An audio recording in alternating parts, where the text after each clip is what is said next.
Well, the Prime Minister is demanding full accountability, summoning the ambassador to explain after 7 aid workers, including 1 Australian, were killed by an Israeli airstrike in Gaza. Let's go to Canberra now. Joining us live is the Foreign Minister, Penny Wong. Minister, good to see you. Thanks for your time this morning. There was a response overnight from Benjamin Netanyahu. He said it was unintentional, which can happen in war. Do you accept that?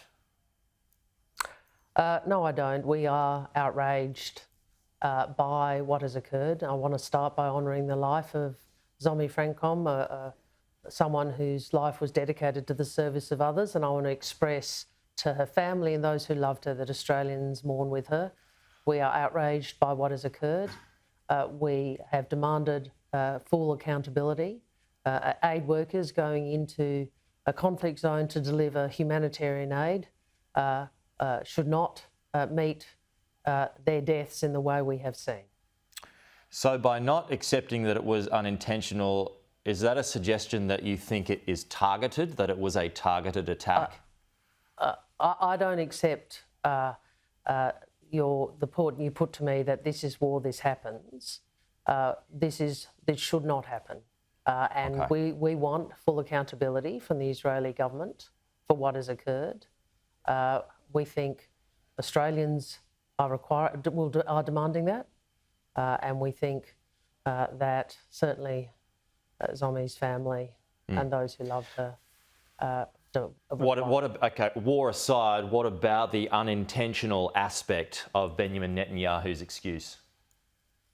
Well, let us see what the inquiries and accountability demonstrate, and we certainly want a full and thorough investigation as to how this could have occurred. Do you think, given it is a war zone, that you will get a full and thorough investigation?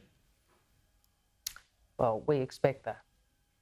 But there are difficulties, yes, in doing that. Well, we expect that.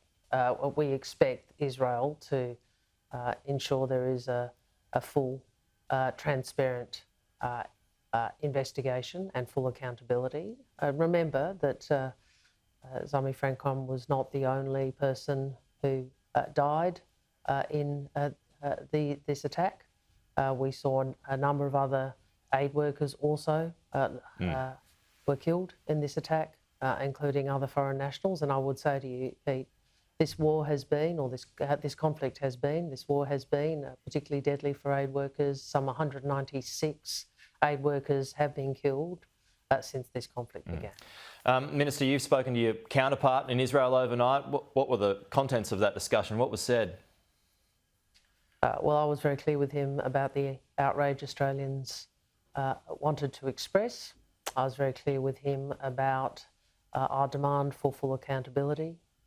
I was very clear with him about the importance of transparency, and I also spoke again to him about why it is that Israel needs to ensure that it complies with international humanitarian law, including both the provision of aid and the protection of aid workers.